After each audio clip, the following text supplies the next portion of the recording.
Hi folks, this is Mary Claire Erdemast. Welcome to Play4Keeps Podcast. We are recording new plays as podcasts in Ashland, Oregon as a part of the Ashland New Plays Festival. This episode is a recording of The Harder Courage by Leslie Slape, one of the premium plays recorded at play4keeps.org. For the full collection of premium plays, please subscribe now at play4keeps.org. In The Harder Courage by Leslie Slape, Sheriff Ben Holmes arrests and ultimately hangs Robert Day for first-degree murder in this drama based on actual events of 1891 to 1892. During 8 months in jail, the talkative, emotional prisoner and the bashful, quiet sheriff develop an unlikely friendship and ultimately share secrets each has been carrying since the Civil War. Holmes helps Day find the courage to die, and Day helps Holmes find the harder courage to take his life. The Harder Courage is a powerful telling that traces this information and finds the essence of what lies between the lines. The Harder Courage by Leslie Slape, featuring Michael Gabriel Goodfriend, Jonathan Toppo, Eric Poppick, and stage directions read by Nancy Rodriguez, presented in 2 parts. Please enjoy part 1 of The Harder Courage.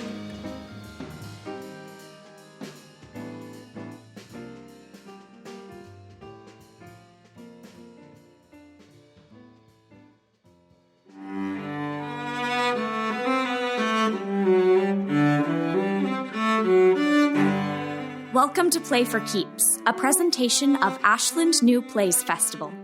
This play is the property of the playwright, who reserves all rights to its use. This recording is the property of Ashland New Plays Festival, Inc., which reserves all rights to its use. Thank you for joining us. We hope you enjoy the show.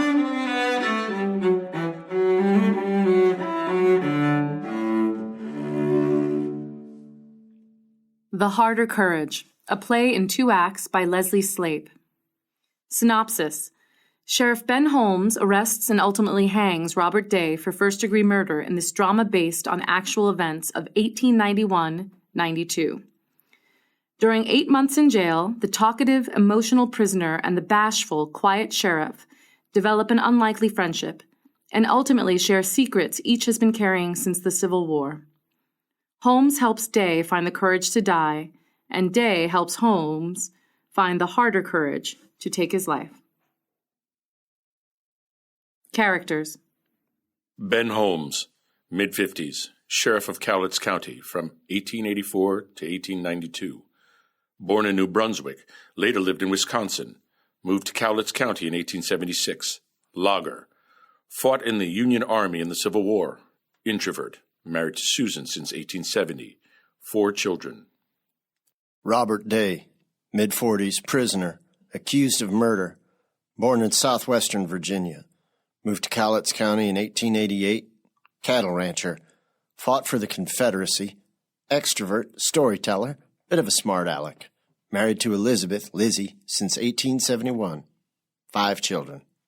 Judge Bloomfield, early 40s, born in Kentucky, strong Christian, Superior Court judge for the circuit comprising Cowlitz, Lewis, Pacific, Waukegan, Clark, and Skamania counties. He judged the Oysterville Pacific County and Gallagher-Clark County cases referenced in this play. Setting: the courthouse in the nearby area in Cowlitz County, Washington. Time: from October 1891 through June 1892. Epilogue: 1895. Historical note: this play is based on true events involving real people. When known, actual words spoken by them and words written by them in the newspapers and documents have been used. The rest is imagination. We are not sitting at our ease in the parterre or a private box and witnessing a theatrical battle. There is no artifice, no phantasmagoria, no painted scenery here. It is all real, sternly, terribly real. The reality itself is before us, and we must meet it with a sternness, a gravity equal to its own. It is real blood, not red paint, that flows, and real-life warm blood must still flow and flow in torrents. We must have not only the courage to be killed, but We must have for brave and generous souls the harder courage to kill. Orestes Brownson, The Republic of Suffering, 1862. The Harder Courage, Act 1, Scene 1. Setting, October 10th, 1891, morning. In the forest about a mile from the home of Robert Day and the Lewis River near Woodland, Washington. Later, Ben's Thoughts, June 2nd, 1892.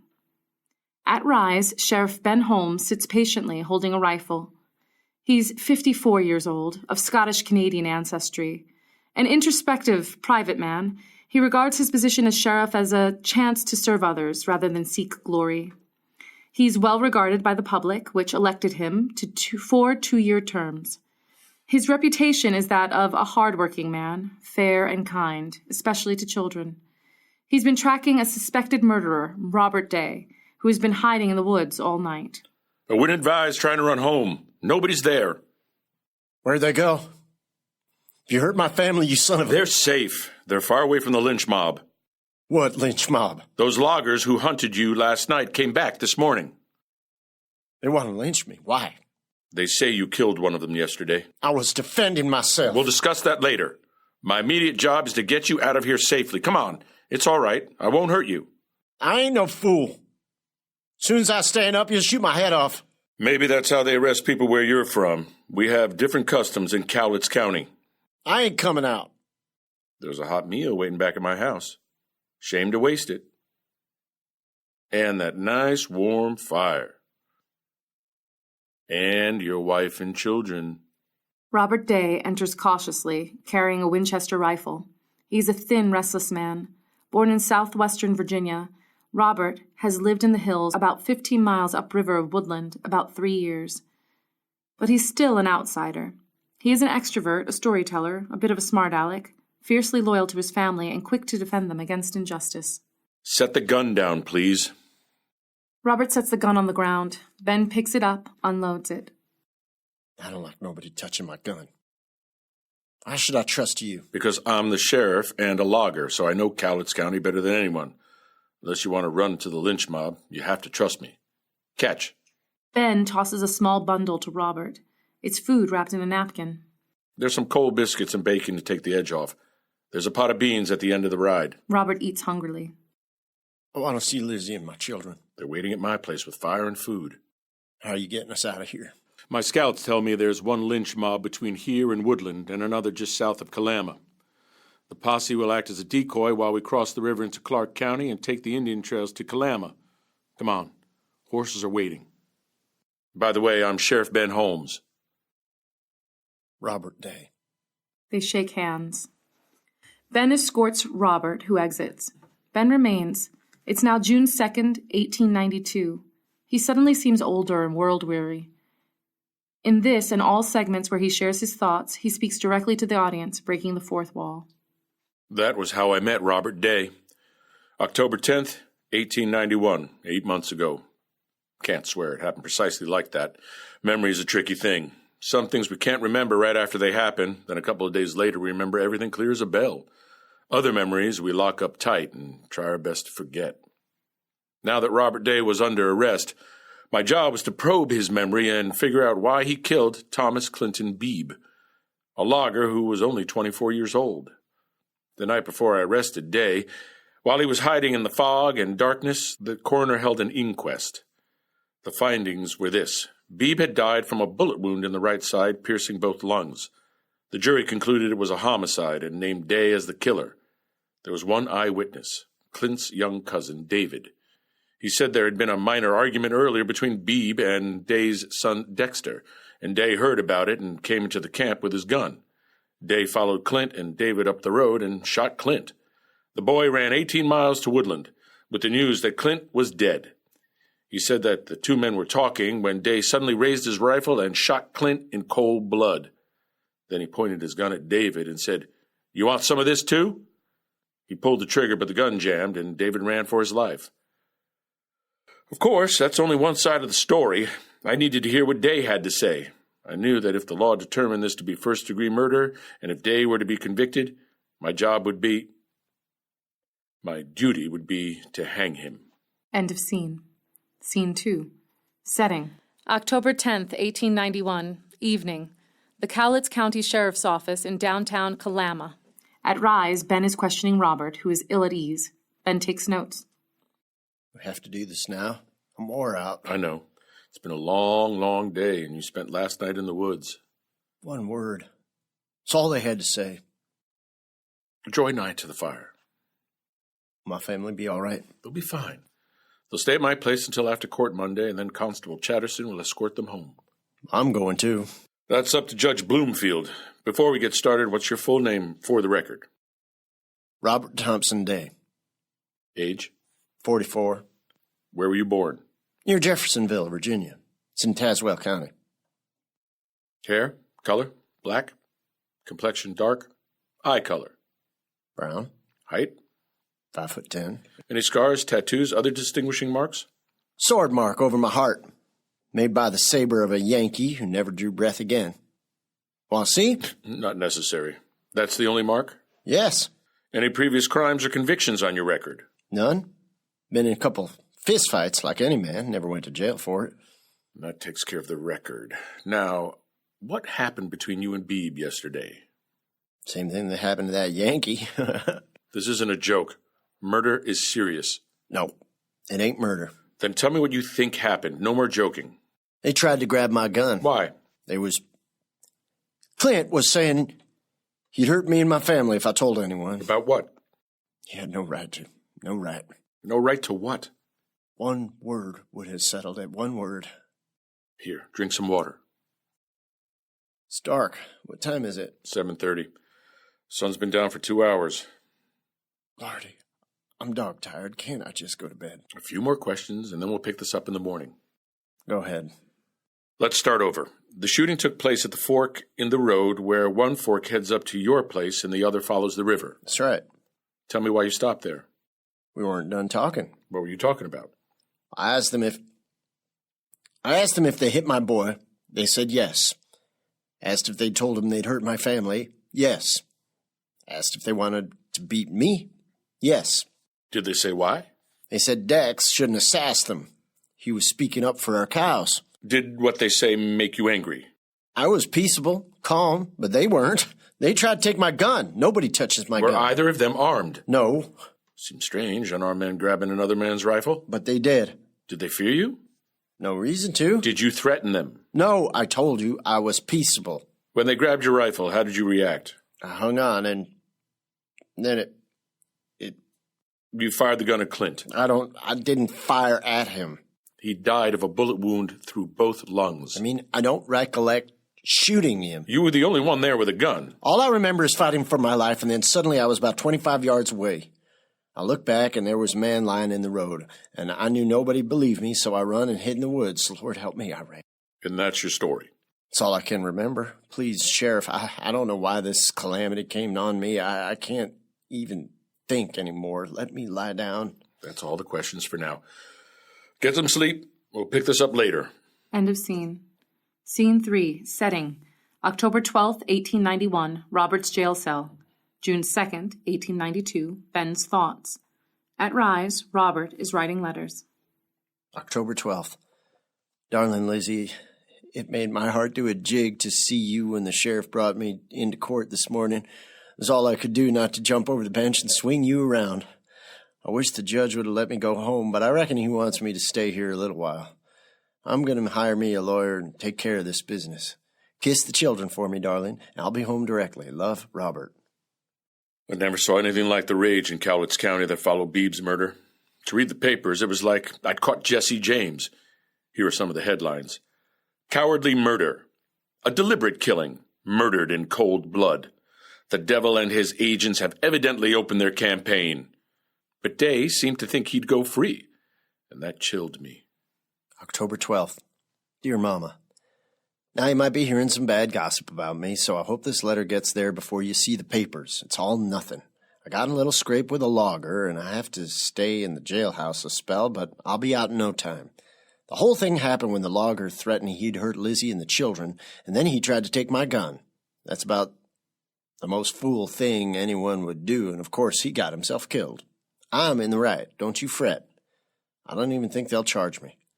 Love to you and all the folks in Idaho. I knew Clint Beebe slightly. His father owned the Woodland Mill. Nice young man, only 3 years older than my daughter Annie. He had his flaws, of course, like all of us when we're young. But in death he became an angel in the public eye, while day sprouted horns and a tail. October 12th. Dear Dexter, don't blame yourself for me being in the jailhouse, son. It ain't your fault. You protected our cattle and stood up for our family, and I'm proud of you for that. There's a lot of fools in this world, and some of them will tell you lies about me.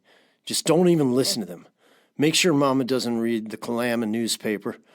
That reporter told me that the devil has hold of me, and I know Mama would get riled up if she read anything like that. Old man Imus, he owns the Kalama Bulletin, nursed a special level of hatred for Day.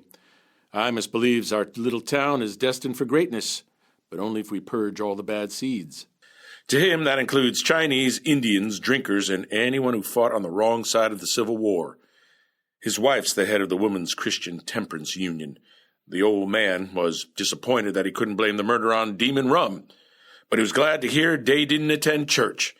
That was all the proof he needed of the devil's handiwork.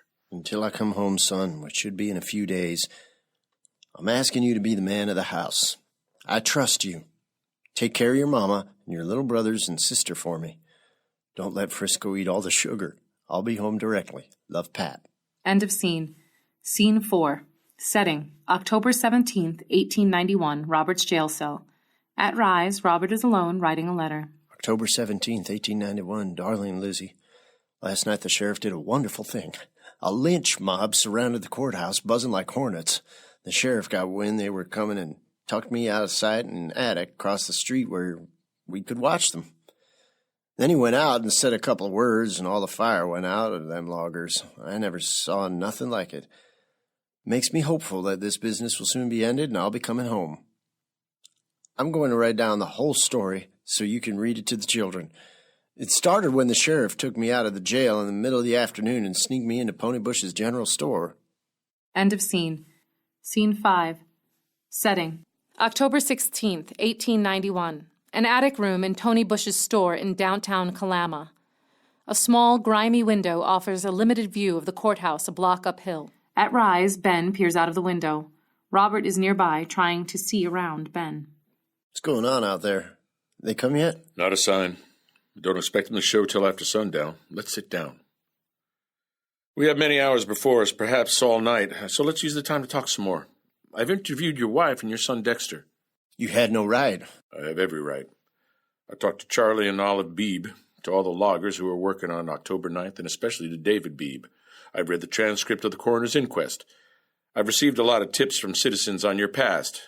Finally, I have your own brief statement after I arrested you last Saturday. You know I told you the truth. What I know is that your story and David Beebe's story don't match up. He's lying. Perhaps. Or different people are seeing the same events in different ways. What concerns me is that the public is using imagination to fill the gaps. Look at this. Ben hands Robert a copy of the Kalama Bulletin. The Kalama paper. I saw this, and I ain't the devil. Robert Day shot and killed T.C. Beebe last Friday on the Lewis River above Woodland. In the afternoon, young Beebe had trouble with Day's son about some cows that destroyed Beebe's crops, so Beebe slapped young Day's face. He got it all wrong. It wasn't crops, it was hay bales. It wasn't a slap, it was a punch. This is what happens when people talk without having all the facts. A lot of people know the Beebes, and they're trying to understand why this happened. My granny used to say a lie runs around the world 10 times barefooted while the truth is still lacing up his boots. And it's my job to find out who's barefoot and who's wearing the boots. My words wear boots. I'm an honest man. You need to quit listening to liars or quit reading the papers. I ain't no devil. Don't investigate crimes through the newspaper. If I could have any wish, I'd stop crimes before they happen. Which is why we're hiding out. There's a mass meeting underway south of here at Kearns to discuss whether to lynch you by people who read that story. I'm afraid they might come to the courthouse tonight. But we're right downhill from the courthouse. They could see us up here if they come. Sometimes the best place to hide is in plain sight. But this is Pony Bush's store. Everyone knows he's a deputy. He's downstairs doing inventory as if it were an ordinary Friday night. We'll stay here in the attic till it's safe. overnight if necessary. What if they come back tomorrow or the next day? One day at a time. I thought the lynching talk was done with after you arrested me. I hoped it was, but people are fearful right now. Because of this story? Dad blamed fools believe anything. I believe in checking things out. I want the truth from you. The other day you said you were tired and couldn't remember everything. How's your memory now? It's been coming back. Then begin at the beginning. Start with when you came here and don't leave anything out. All right. We moved here in '88 from Idaho after Pap died. Couldn't find any steady work in Portland, and my littlest was only 2 years old. Then somebody told me there was an abandoned logging shanty on public land, and if we was living there when it was surveyed, I'd have first right of purchase. I only had $1 in my pocket. I jumped at the chance. We took a steamer 18 miles up the North Fork of the Lewis, and there it was, drafty and mossy, but like a palace. First thing we did was plant a garden. Now we got a few cattle. And then the Beebs came a logging, year ago, last spring. I didn't mind them at first. They hired me and Dexter on when they needed extra hands. Dexter was a whistle punk, 16 years old, already doing man's work. I suppose they won't be hiring us anymore. Did you work for them on the day of the shooting? Dexter did, I didn't. We needed meat, so I went hunting. Come home for dinner around 2. My little boy Frisco runs up and says, Pappy, Dexter got hurt. Lizzie says, hush now, I'll let Pappy eat. But I said, what happened? Is he hurt bad? Lizzie says, simmer down, darling. He's back at work. He just got into a little fuss. No harm's done. I said, tell me what you mean by a little fuss. And Frisco pipes up, the straw bus knocked him down. And that would be Clint Beebe. How well did you get along with Clint before that day? Never gave him cause to complain about my work. But we was just different. I'd ask a simple question. It was like petting a cat backwards. He could be a mean critter, always saying we was squatters, no better than thieves, that his pappy and uncles fought for the Union, and I was just a dirty rebel loser who should have stayed in Virginia. He complained about my cattle, too, saying they was always wandering over the property line. Cattle don't care where lines are. One thing after another. That's why I started up them tall tales. Tall tales? What do you mean, you made up stories? I spin yarns for the fun of spinning. I was just having my own little joke on Clint. Did you tell a yarn about killing men and laughing while you did it? What? I never said that. Loggers at Beebe Camp told me you did.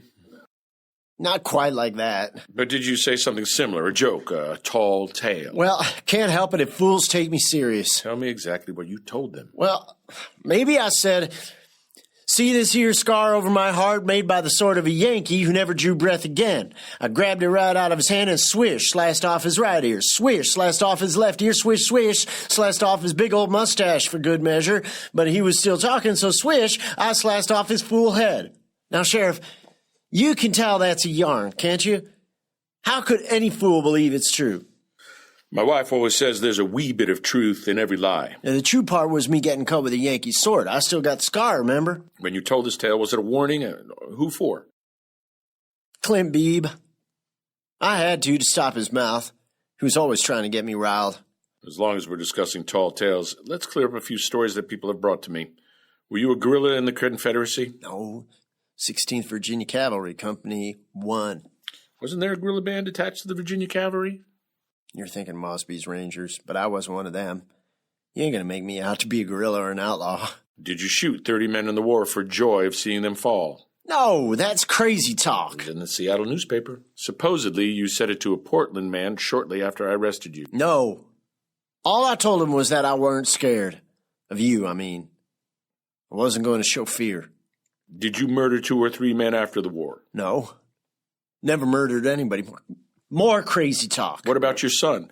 He supposedly told someone, wasn't the first time Pap had done the like, and a newspaper reported it. That's low, twisting a boy's words against his father. But did you say that? I was spinning yarns. My children like to be entertained. Did you spin a yarn that you killed a man? You don't understand.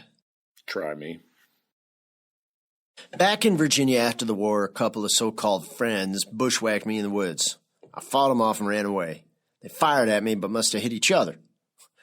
When I told my children about it, I stretched it. I made it look like I was tough instead of scared to death. A man wants his children to look up to him. Those men who fired at each other, did they die? One did, but I didn't kill him. I never killed anyone since the war. Ben hears something outside. Hush. This might be it. Ben looks out the window. Here they come. Go ahead and look, but be careful. Robert looks out the window. Look at them, scuttling like cockroaches by the light of the full moon. See a lot of rifles and pistols. See that, the tall man on the left? Yep, a rope. You was right. They're waiting for everyone to arrive. Oh, my word, there's Bill. I thought he was my friend. He's also a friend of Beeb's. Bill. And there's Olson, Johansson, I can't believe it, my friends. Shh. Be careful. Sound carries farther after dark. 5, 10, 15, 20? At least 50 men and more coming. Ugh, no, it can't be. Earl Stone. Who's that? The boy walking toward them right now, son of a former sheriff. A fine young man. I hope he's... Oh, good. He's walking on. He isn't part of this. My friends ain't walking on. Shh. There's nothing we can do. Try to ignore them. Finish the story. What was that you were saying about Beeb and your cows? Oh. My cows was eating the Beeb's hay. I've told them time and time again not to throw hay where my cows can see it. Cattle don't care whose hay it is. It's food. They come a-running. And that's what started the whole calamity. You left off when Frisco said Dexter got hurt. I walked down to the logging camp and saw Dex. He had a bruise on his cheek. He said our cows went for the Beeb's hay, and Clint started hitting them, knocked a horn off of one, and she goes a-bawling. Dexter hollers, "Stop it," and Clint knocks him down. Then he says, "Your pa better not tell anyone about this, or I'll knock him down too."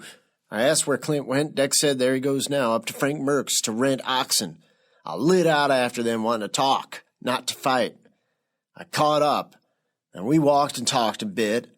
I asked if they knocked Dex down, and Clint said, "Yes, I did," all prideful-like. I kept my voice peaceable, and I said, "Did you tell him you'd knock me down, too?" And Clint said, "Yes, I did." He was using all kinds of rough talk, saying I had no legal right to live on my ranch, saying my cows was always in the way, saying he would hurt my wife and children, trying to get me riled. I said I didn't come here to fight. He called me a damn coward, part of my language, Sheriff. And I said I didn't like being talked to that way. I said I'd punch them if they didn't stop using rough words. I think that's what he wanted to hear. He said, "Lay down your gun, we'll settle this." I said, "No." Told him, "Keep back." And then they pounced on me like a pair of panthers. Tried to take my gun. I fought them off and skedaddled. Then I looked back, seen a man on the ground. Did you go to the camp intending to shoot him? No, I went there to talk. The other day you said you never heard a gunshot. To come back to me. I heard it, but I don't remember firing the gun. When did you hear it? During the fight? Do you remember how it happened? No, I never raised my gun to my shoulder, but he lay there on the ground, bleeding. Was David Beeb still there when you looked back? He was running away. Did you point your gun at David at that time? I don't remember. Did you say anything to him? I don't remember. But you did shoot Clint. I must have. I had to defend myself or I'd have been killed. But I never raised my gun to my shoulder. All I remember is Clint pulling on my gun. I must have fired, but if I did, I didn't do it with murder in my heart. Murder in your heart? What do you mean by that? I mean, I didn't carry hate in my heart. I didn't intend to kill him. That's what murder is. But I was defending myself. Why would an unarmed man try to take a gun away from an armed man? Lord only knows. Shouts outside. Ben and Robert look out. At least 60 men out there now. Arrest them. They haven't broken any laws. They're all over the porch. They're free to assemble peacefully. Peacefully? They've got Shh. They got a rope. That ain't peaceable. If they don't find you, they won't use it. If I had a gun, I'd... Hush. I'd advise you not to threaten harm to anyone in front of me. Sit down. Robert sits. Before this year, there hadn't been a lynching in Washington in 9 years. This year, there have been almost 200 lynchings in America, more than any time in history. 2 men were lynched west of here in Pacific County in April. They'd been convicted of murder, but won their appeal. They were in the Oysterville jail, supposed to be escape-proof, waiting to be sent to Chehalis for retrial. They never got a chance. 40 masked men came in the dead of night, overpowered the guard, and shot the prisoners through the bars. Nobody saw their faces. Sheriff Turner is a broken man. 2 weeks later, there was a lynching in Walla Walla. More than 100 soldiers broke into the state penitentiary, pulled a prisoner into the street, and gunned him down. He shot one of their fellow soldiers during a card game. Lynching is frontier justice. It will not happen in Cowlitz County as long as I'm sheriff. How can you stop it? Mobs don't listen to sense. We're taking steps to make our jail more secure. What good will that do? You just told me an escape-proof jail and even the state prison couldn't stop a lynch mob. There aren't 100 soldiers here. No, just 100 loggers. who are all good people. Good people don't kill. They stare at each other in silence. Louder shouting outside. Ben and Robert look out the window. They're clearly not happy the courthouse is locked. Lord have mercy, like a swarm of hornets. Stay calm. Remember, they don't know we're here. What do you think they'll do? Try every door and window. They're all locked. I wish the windows were barred. What if they break in? No one's inside. What if they go crazy and bust everything? Let's hope cooler heads prevail. And what if they go to my place? Oh, Lordy, what if... Shh! I placed a man on guard at your house, just in case. I wish they'd all get tired and go home. So do I. What's so funny? I was just thinking they could go to Kelso. You like that idea, Sheriff? I could write a note. Dear loggers, I'm in Kelso hiding in one of the red light houses. You'll have to look in all of them. Love, Robert Day. How can you see humor in this? You always this serious? This is a serious situation. It's the best time to joke. No, let's finish the questions. I need to get a few more details cleared up. You sure know how to take the fun out in an evening. Loggers told me that when they saw you bring your gun to camp, they could tell by the look in your eyes that you intended to shoot Clint. Well, I can't help what they think, but they're wrong. Why were you angry? Shouting? No, just want to find out what happened to my boy. Your account varies from Davies at that point of the actual shooting. You said they were standing quietly a few yards away, but you say they pounced and tried to take your gun away. That's right. How did Clint get shot through the right side? I don't know. Was Clint turning, maybe starting to run? I'd never shoot a man who was running away. Robert picks up a straw broom, holds it to his left hand, with the handle pointing down. I held the gun like this. In your offhand? Right. I carry it that way. Show I ain't intended to shoot. Was your right hand loose? I've noticed you like to wave it about when you talk. No, do I? Now I'm going to be thinking about my hands all the time. When I walked into the camp, I was holding it in one hand, but when I'm standing still, I usually hold the barrel like this. Robert's right hand grasps the opposite end of the broom, holding it around hip level, perpendicular to his body. Now, when you stopped and talked with the Beebs, how far apart were you? Always apart at first. Clint was doing most of the talking. Hotter he got, closer he got. Ben walks closer to Robert. Did you get this close? Closer. Closer. Hold it. They are face to face. The reenactment of the shooting is in slow motion as the men talk it through. How did Clint pull on your gun? He grabbed the stock, yanked hard. Ben reaches both hands towards Robert's gun. His movement causes the right side of his body to angle toward Robert. Like this? I was startled, but I held tight. I yanked back like this. That's when you must have pulled the trigger. Musta. But I fired without thinking. I never raised my gun to my shoulder, I swear. The bullet would have gone through his right side here, through his lungs.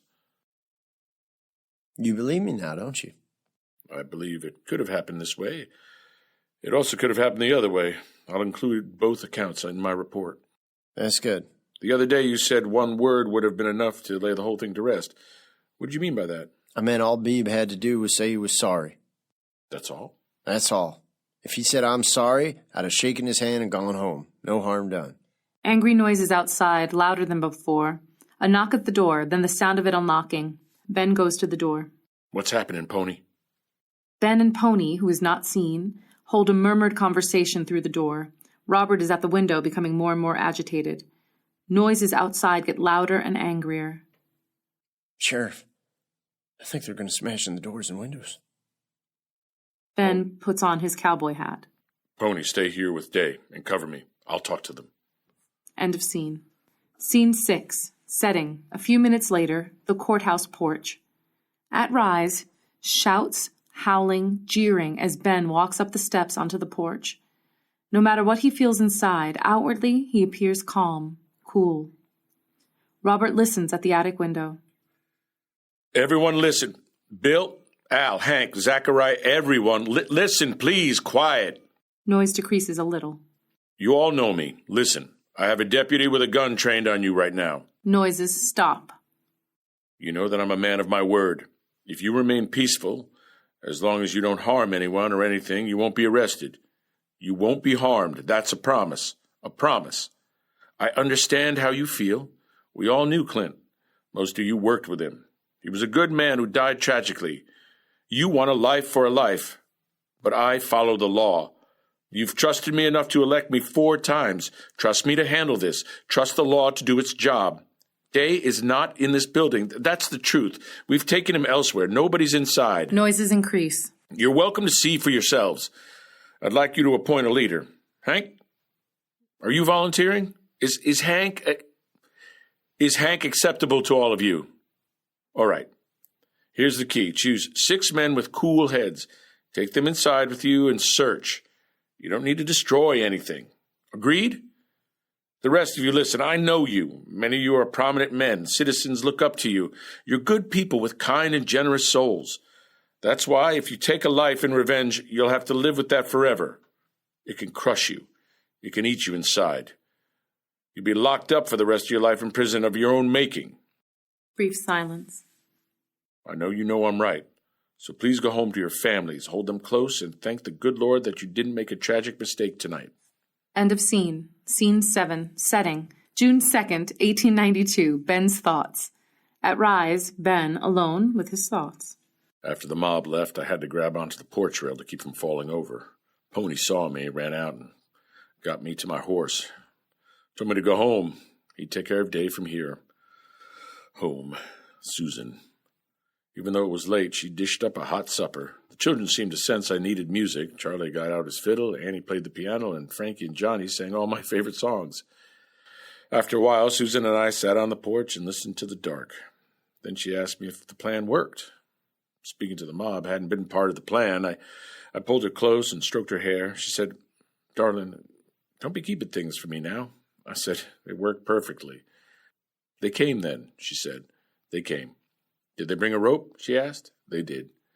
I said, "But they went home. Day is safe." And she said, "You're making a habit of saving his life." And she started telling me one of her stories. She told me a tale about a noble king who was tested by an evil fairy.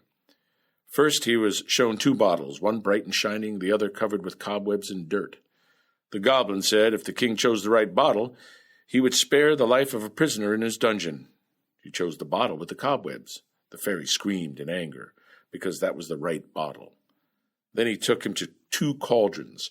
Both held stew, but one stew was bubbling hot over a fire. The other was cold.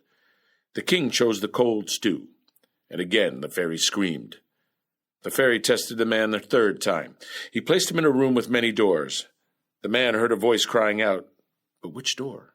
The man had a gold ring, and he touched it to the doors. And when he touched the right door, it flew open, and there he found his faithful servant nearly dead.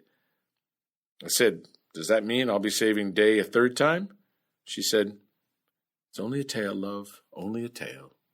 End of scene. Scene 8. Setting. November 2nd and 6th, 1891. Robert's cell. Commissioner's meeting room. At Rise, Robert is writing in his cell. November 2nd, 1891. Dearest Lizzie, I feel real good. Folks have been coming to see me in jail, and I tell them all that I was defending my family, and they say, "Well, if you were defending your family, it's not murder." And I said, "That's right."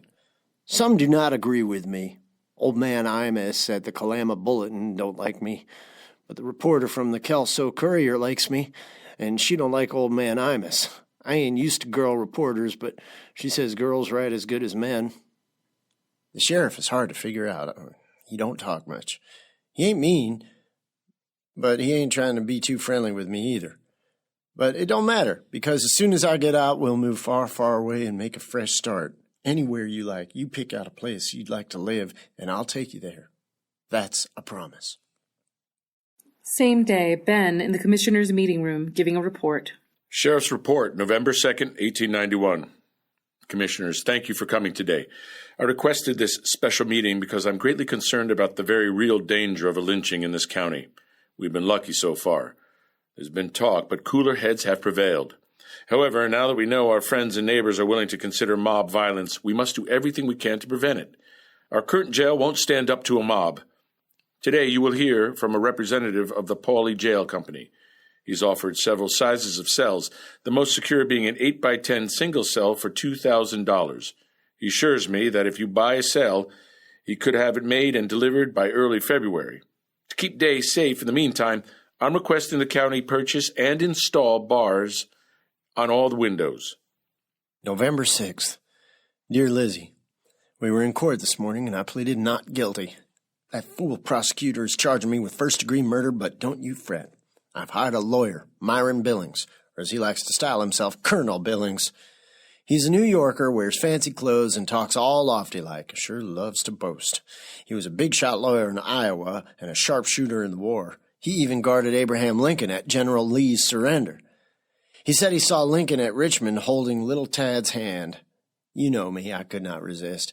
I said, that's almost as interesting as when I won General Lee's horse, Traveler, in a poker game. When I saw the old man's sorrowful face, I told him, you go ahead and keep that horse of yours, General. Mine's better anyways. Billings said, fancy that. He can't even tell when I'm pulling his leg. He thinks Beale, the prosecutor, has a good case against me, which is hogwash. He's trying to talk me into pleading guilty to second-degree murder, manslaughter or something. He says a little time in prison is better than the rope. I don't care what Billings says. I won't do it. It would be a lie to say I'm guilty of any kind of murder when I'm not. Defending myself and my family is my right, not a crime. I'm going to fight this. You have to sell some cattle to pay his bill, but it will be worth it. Don't lose hope, darling. I'll come home directly. Your loving husband, Robert. P.S. When I got back from court, I found my room had been redecorated. Now, instead of a wooden door, I'm looking at a set of iron bars.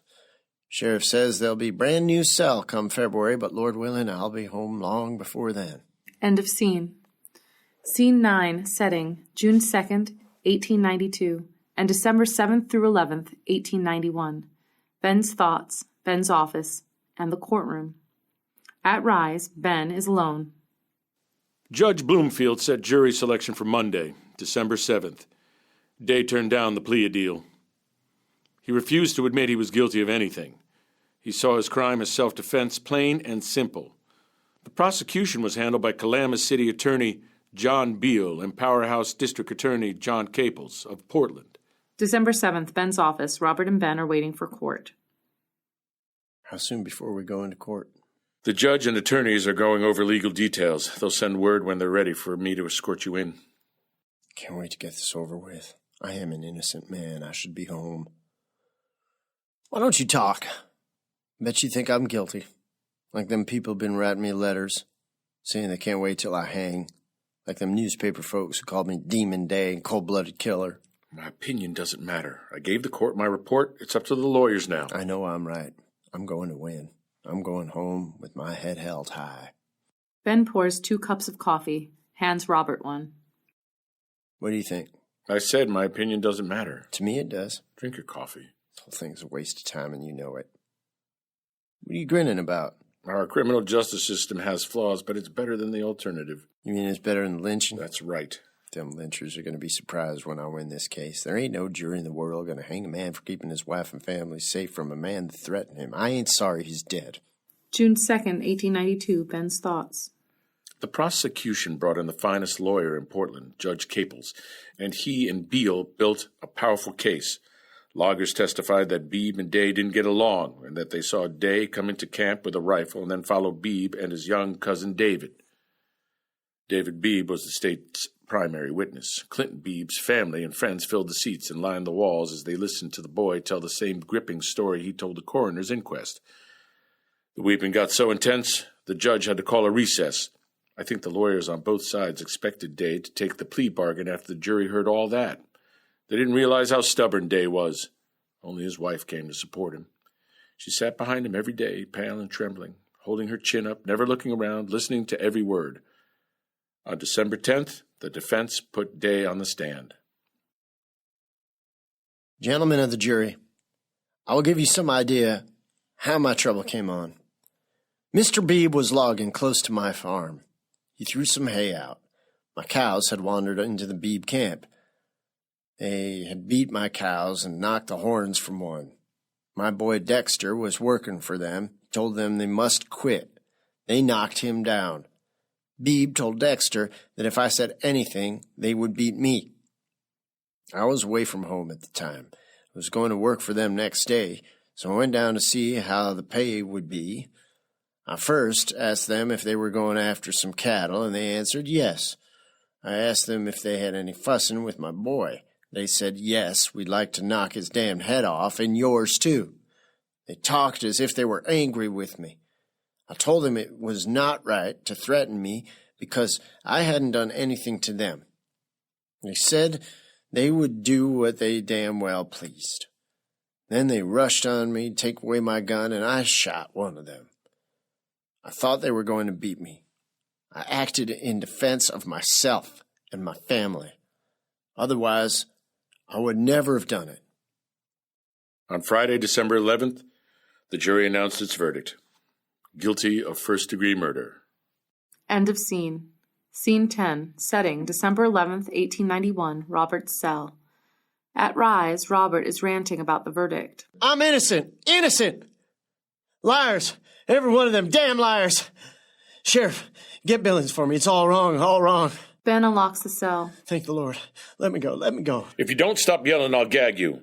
What's it to be? I got a right to yell. Ben takes a bandana out of his pocket, twists it. Robert holds up his hand. Wait, I'll be quiet. That's more like it. Now tell me what you're shouting about. They lied. Which witnesses? Davy, Dr. Stevens, Bill? All of them.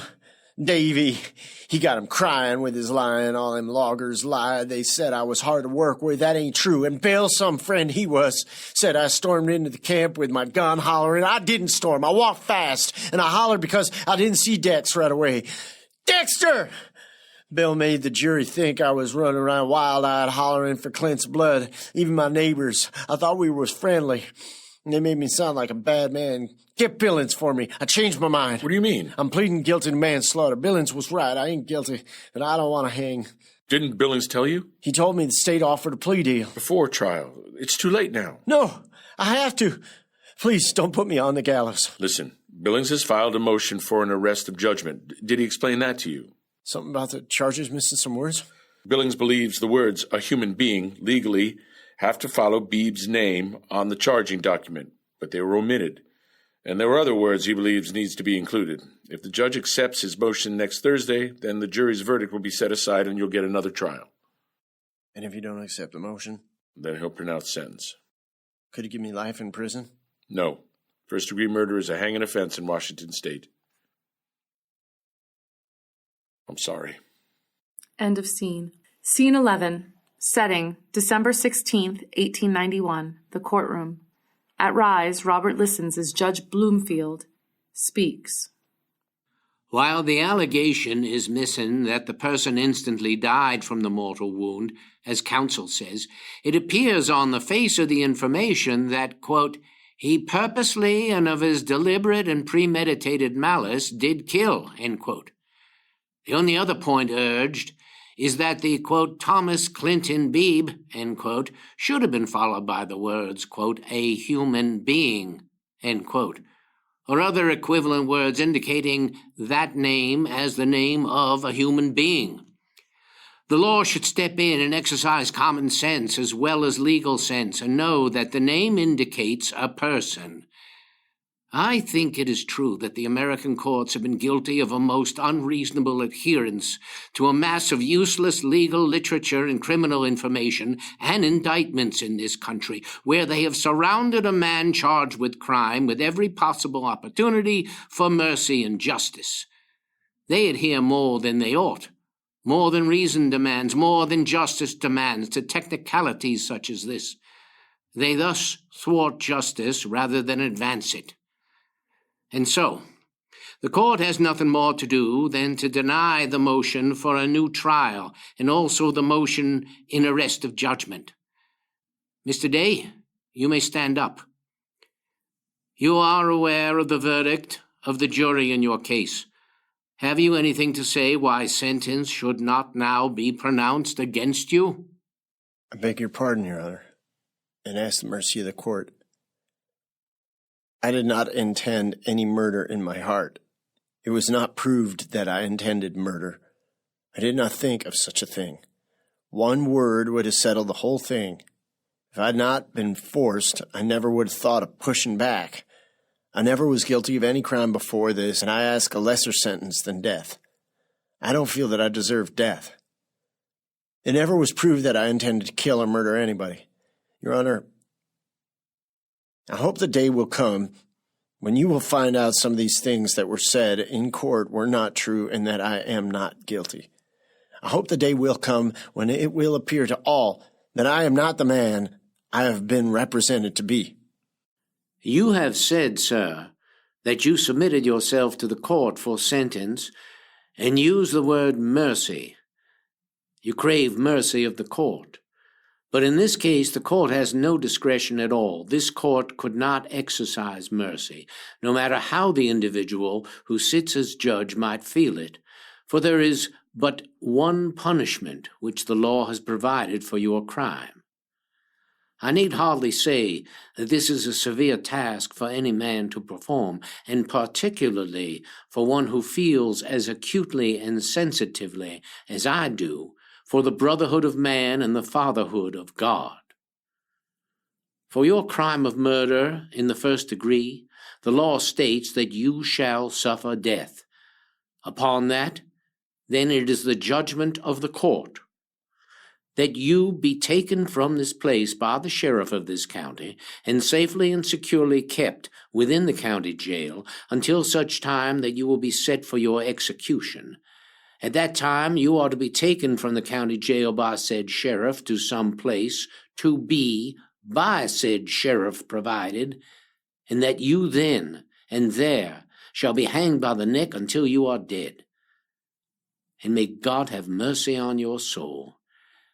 That is all, sir. End of scene. Thanks for listening. I hope you enjoyed part 1 of The Heart of Courage by Leslie Slape. Be sure to subscribe and tune in next week for part 2.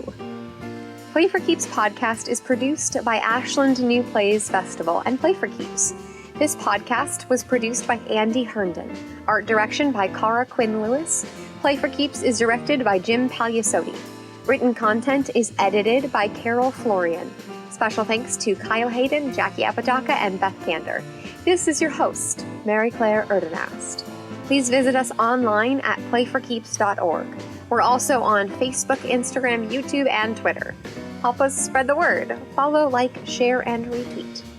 See you next time at Play4Keeps Podcast. Books are meant to be read. Plays are meant to be said.